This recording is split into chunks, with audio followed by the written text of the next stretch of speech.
के लोगों को अमेरिका से जंजीरों में जकड़ के भेजा, लेकिन ये 56 इंच की छाती वाले हमारे प्रधानमंत्री जी, इन्होंने एक शब्द नहीं बोला। ये लोग इस्लाम को खत्म करने की बात है और सबको जागरूक होना पड़ेगा। इफ्तार पार्टी में सभी लोग टोपी और रुमाल लगा के बैठे थे, लेकिन माइनॉरिटी का वोट लेने के लिए ये लोग मुस्लिम चोला पहन लेते हैं। कि गुजरात के अंदर बिल्किस बानो के साथ इंसाफ नहीं कर पाए, आप जाकिया जाफरी के साथ इंसाफ नहीं कर पाए। कुरान शरीफ से हम लोग जो लॉ बनाते हैं उस लॉ को ये खत्म करने की बात कर रही है, हरगिज़ हम लोग सहन नहीं करेंगे।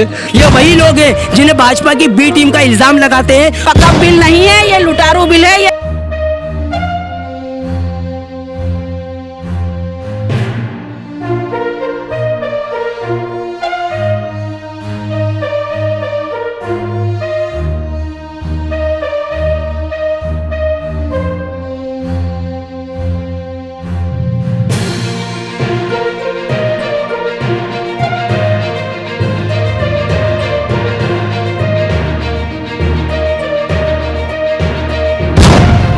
भी करके नाबूद करने की कोशिश करेंगे सिविल कोर्ट या यूसीसी को। सर कहाँ पे प्रदर्शन था और किस तरह का प्रदर्शन रहा? आप लोगों को डिटेन भी किया?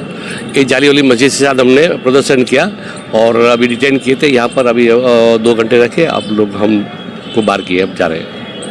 सर आगे किस तरह के इसी लड़ाई लड़ी जाएगी? नहीं, लड़ाई जारी रहेगी। नहीं, इधर नहीं, ये यूसीसी का जो गुजरात का मामला है, ये गुजरात के अंदर ये कंटिन्यूस जारी रहेगा और जब तक ख़त्म नहीं होगा वहाँ तक हम लोग बैठेंगे नहीं। हम लोग अल्लाह और अल्लाह के रसूल और कुरान शरीफ को मानने वाले हैं, और जो कुरान शरीफ से हम लोग जो लॉ बनाते हैं उस लॉ को ये ख़त्म करने की बात कर रही है, हरगिज़ हम लोग सहन नहीं करेंगे। नहीं, ये बड़े पैमाने पे हम लोग शहरी में जाएंगे, गलियों के अंदर हम लोग प्रदर्शन करेंगे और सबको अब इसमें जागरूक करेंगे हम लोग। अगर ये इसमें लोग जागरूक नहीं हुए तो ये लोग इस्लाम को ख़त्म करने की बात है और सबको जागरूक होना पड़ेगा। सर और जो दिग्गज पार्टियां हैं जो सेक्युलर होने के दावे करती है, बातें करती है, जैसे कि आम आदमी हो गई, कांग्रेस हो गई, कौन कौन आपकी इस लड़त में जुड़ेगा? नहीं, उनको खाली वोट ही लेना है मुसलमानों के, और मुसलमानों को जब तकलीफ पड़ती है वो बाहर नहीं आते। एक ही ऐसा जो अपने एक टाइगर है जो ओवैसी साहब, बैरिस्टर ओवैसी साहब, वो जो अपने मुस्लिम और दलितों के लिए लड़ते हैं।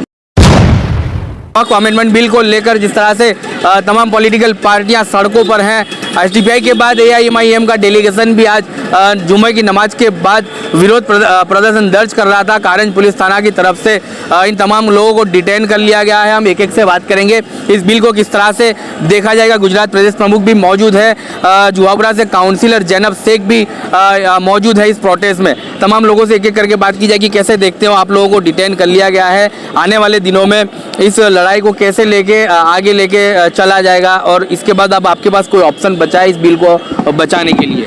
जी, जिस तरह से ये यूसीसी लाया जा रहा है और जो वक़्फ़ का बिल लाए हैं कि लोग ने संसद में पास कर लिया है, हमारे पास ऑप्शन 2 है कि हम सड़कों पे एहतिजाज करें। गांधी जी ने हमें सिखाया है, जिस तरह से अंग्रेज़ों से छुड़ा के लाए हैं देश को, इसी तरह जो बीजेपी की सरकार है जो तानाशाही चला रही है, इस सरकार से हम हमारे देश को इंशाल्लाह छुड़ा के रहेंगे और हम एहतिजाज करेंगे। और सुप्रीम कोर्ट के पास भी जो द्वार खुले हैं वो उसमें भी हम जाने की कोशिश करेंगे इंशाल्लाह।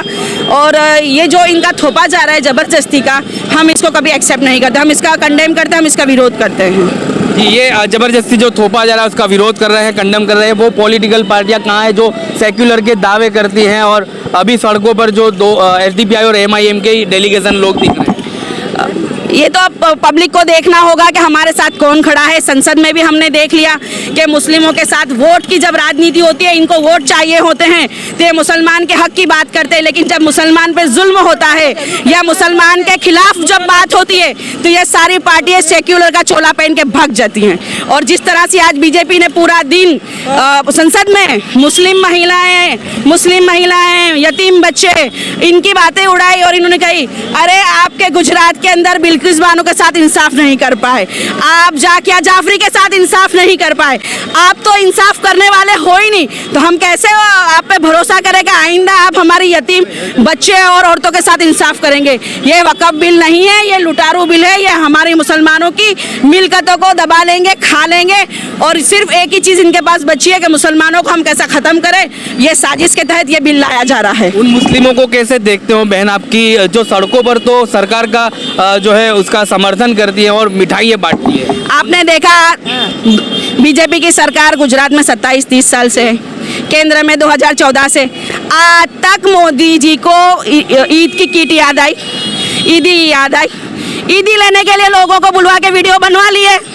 बेचारी महिलाओं को क्या, उनको कुछ राजनीति समझ में नहीं आती। वो ईदी के लिए किट दी होगी और बोला होगा कि भाई मोदी जी ठीक है ठीक है। वो बेचारी मासूम महिला है हमारी।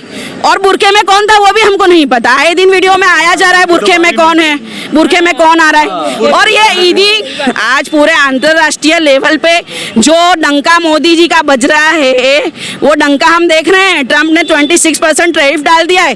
क्या कर लिया सरकार ने। और मुस्लिम महिलाओं को ईदी देके वीडियो बना ले वकफ के लिए, तो ये साजिश है। देखो पता नहीं कि कौन है वो। भारत के लोगों को अमेरिका से जंजीरों में जकड़ के भेजा, लेकिन ये 56 इंच की छाती वाले हमारे प्रधानमंत्री जी, इन्होंने एक शब्द नहीं बोला। और जब वकफ पे बात करने की बात आती है, अमित शाह मानना पड़ेगा, कहना पड़ेगा, तो भाई ये राजाशाही नहीं है। भारत बिन सांप्रदायिक देश है और हम आजाद लोग हैं। हम कोई ऐसे, हमने अंग्रेजों की गुलामी से देश को आज़ाद किया है। जिस तरह से बीजेपी तानाशाह चला रही है, हम ये इनकी तानाशाही से भी इंशाल्लाह एक दिन देश को बचा के रहेंगे। जिस तरह से देखा जाए कि बीजेपी की गवर्नमेंट आज डे बाय डे मुस्लिमों के ऊपर हमले कर रही है। जिस तरह से वक़फ़ बिल को लाया गया है, बिल्कुल भी वो मुसलमानों के हक़ में नहीं है। बीजेपी की सरकार के अंदर बैठे हुए लोग, जब मुसलमान रोड पे नमाज नहीं पढ़ सकता, मुसलमान को गौ रक्षा के नाम पे मॉब लिंचिंग की जाती है, अगर किसी मुद्दे में अगर कोई क्राइम उसका नाम आ गया तो उसके घर को तोड़ दिया जाता है। और कहीं ना कहीं हमारी मस्जिदों को, दरगाहों को, हमारी खानकाहों को रोज़ ने रोज़ नई एक अर्जी दे के टारगेट की जाती है। वही बीजेपी के गवर्नमेंट के लोग और बीजेपी वाले आज वक़फ़ बिल के नाम पर मुसलमानों की मुसलमान की महिलाओं को और यतीम बच्चों को क्या हक़ दिला पाएंगे। हमें इनसे बिल्कुल उम्मीद नहीं है। ये मुसलमान औरतों के और बच्चों को हक़ दिलाने के बहाने से वक़फ़ बिल के अंदर नॉन मुस्लिम लोगों को लाकर वक़फ़ की मिल्कतों को और जो वक़फ़ है हमारा उसको हड़पने की इनकी एक साजिश है।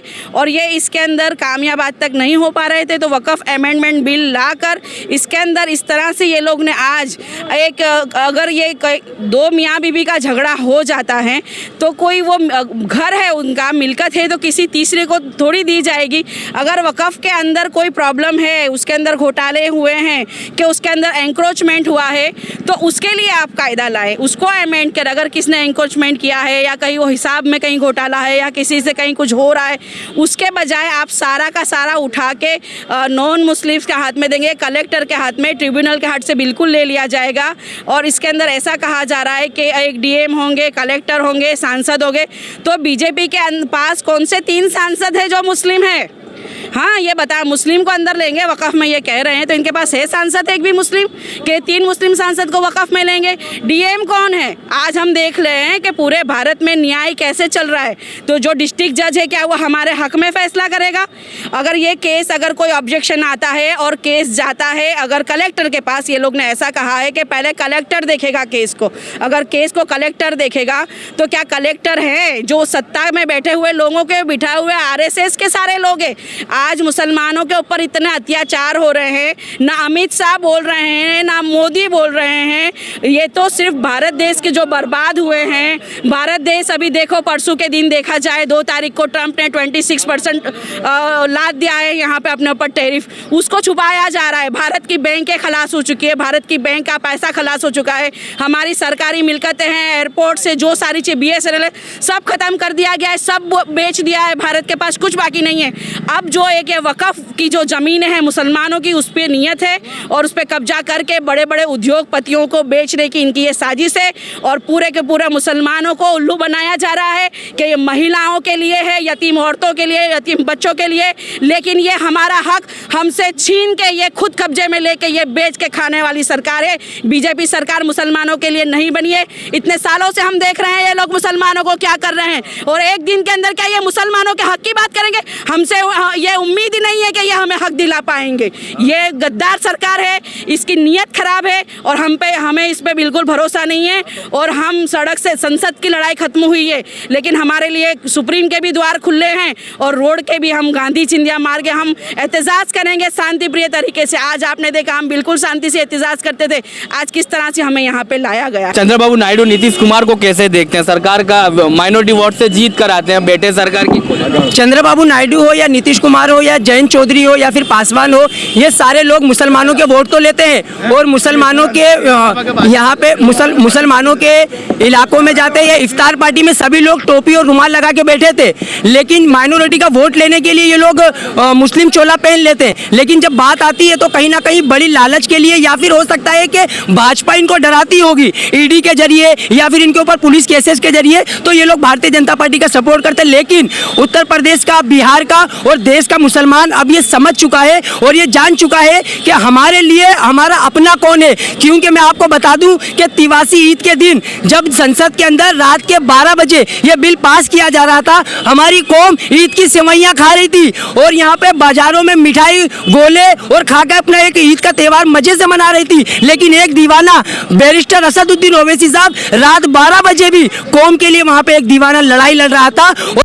कॉफी फाड़कर उन्होंने ये साबित कर दिया कि मैं अपनी कौम का दीवाना हूं, चाहे कोई भी भाजपा के समर्थन में चले जाए, लेकिन एक मर्द मुजाहिद जब तक रहेगा वो उसी का साथ देगा। लेकिन मैं अपनी कौम से कहना चाहता हूं कि आप सभी लोगों को जब संसद के अंदर जब कोई बिल पास होता है तो ओवैसी बोलते हुए तो अच्छा लगता है, लेकिन जब इलेक्शन आता है तो क्यों आप उसे वोट क्यों नहीं देते हो? क्यों बीजेपी का एजेंट और बीजेपी की बी टीम बताते हो? आज जुम्मा मस्जिद में हम लोगों ने यूसीसी और वक्फ बिल का जो विरोध प्रदर्शन किया है, आज आपने देखा होगा कि कोई भी नाम निहाद पार्टी यहाँ पर नहीं आई है, किसी ने भी कोई विरोध नहीं किया। लेकिन ये वही लोग हैं जिन्हें भाजपा की बी टीम का इल्जाम लगाते हैं, तो ये गलत है। हम हमारी कौम के लिए, दलित, मुस्लिम, आदिवासी और मुसलमान समाज के लिए, चाहे सड़क हो, संसद हो या रोड है, हम पहले भी इसका विरोध करते थे और विरोध करते रहेंगे। अगर वक्फ बिल में ये कहते हैं कि हम मुस्लिम महिलाओं को इंसाफ दिलाने की बात कर रहे हैं, हम मुसलमानों के बच्चों को कुछ अच्छी तरक्की के लिए, तो ये बताओ कि कहाँ से तरक्की करेंगे? माइनॉरिटी का जो बजट होता है वो तो आपने कट कर दिया, मुस्लिम बच्चों की स्कॉलरशिप बंद कर दी, तो अब वक्फ बोर्ड में आप लोग आप तक समाचार हमेशा रखे आपको आगे।